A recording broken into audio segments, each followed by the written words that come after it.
Hi everyone, and welcome back to the Independent Dollar. Today we're covering the most common questions that we've received about the tax-free savings account. So let's jump into our very first question.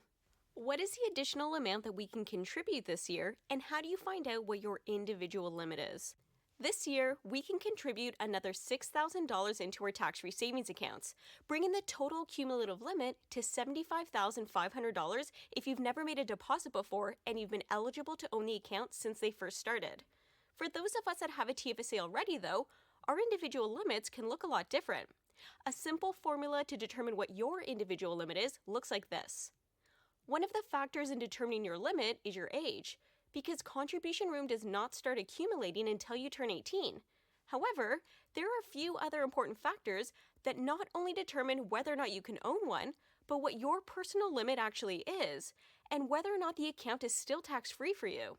If you haven't had a chance to already, I would suggest checking out our TFSA update video that goes through some of the most common unknowns regarding tax-free savings accounts that you should be aware of.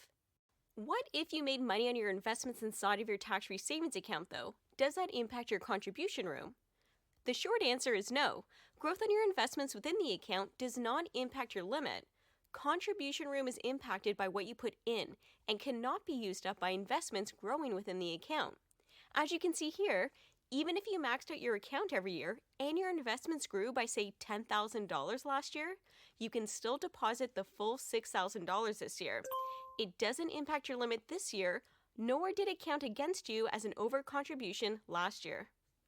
What happens if you withdraw your profits? Can you put that money back in, and if so, how much and when? With TFSA withdrawals, whatever you take out is added to your contribution room the following year, which means if you've maxed out your account, then you need to wait until the next year before you can put that money back in. As an example, let's say in 2020 your limit was $6,000, which you maxed out. In September, you decide to take out $20,000 and use that money to buy a car. In 2020, you don't have any room left, so if you wanted to put that money back in, you will need to wait until January 1st of the following year, when $20,000 will be added back to your limit. It doesn't matter if that $20,000 withdrawal was made up of contributions only, profits only, or a combination of the two. Whatever you took out will be added to your TFSA limit the following year. On top of that, you will also have the additional $6,000 worth of room that was given to us in 2021, bringing your total limit to $26,000 for the 2021 tax year. What if your account wasn't maxed out though? Then how does that affect your limit? Let's say instead that your limit for 2020 was $30,000, and you still decide to take out that $20,000 in September. Then what? Well, if you wanted to, you still have $30,000 worth of room, so you can put that $20,000 back in 2020.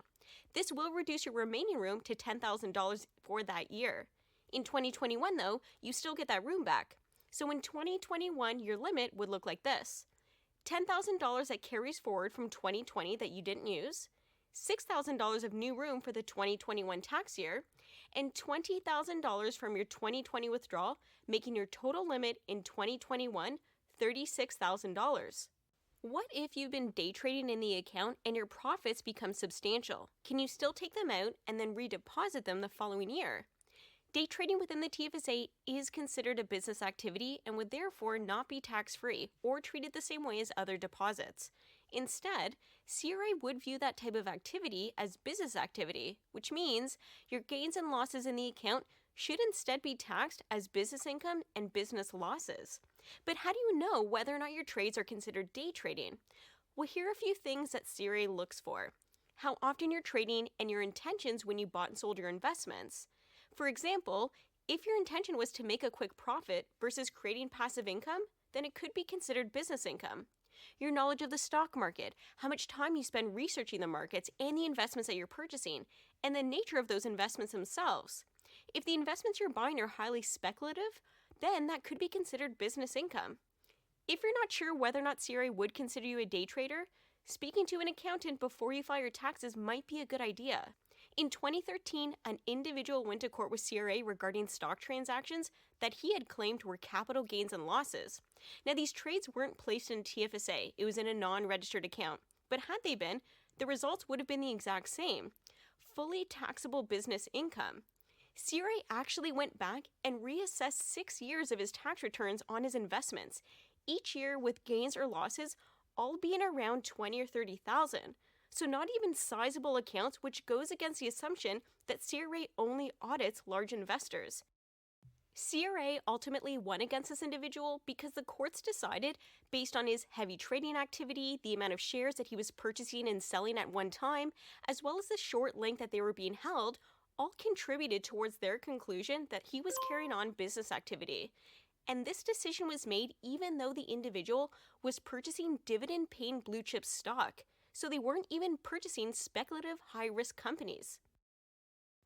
What happens when you lose money within your TFSA? Do you get that room back that year, or do you have to wait till the following year? If you invest money and the value of your investments within your tax-free savings account goes down, you don't get that room back for the account. That contribution room is lost forever, just like it would be within your RSP account. In order to get more contribution room, you will need to wait until the following year. Hopefully that answers all of your questions, but if I missed anything, let me know by commenting below, and we'll see you next time. Thanks for watching.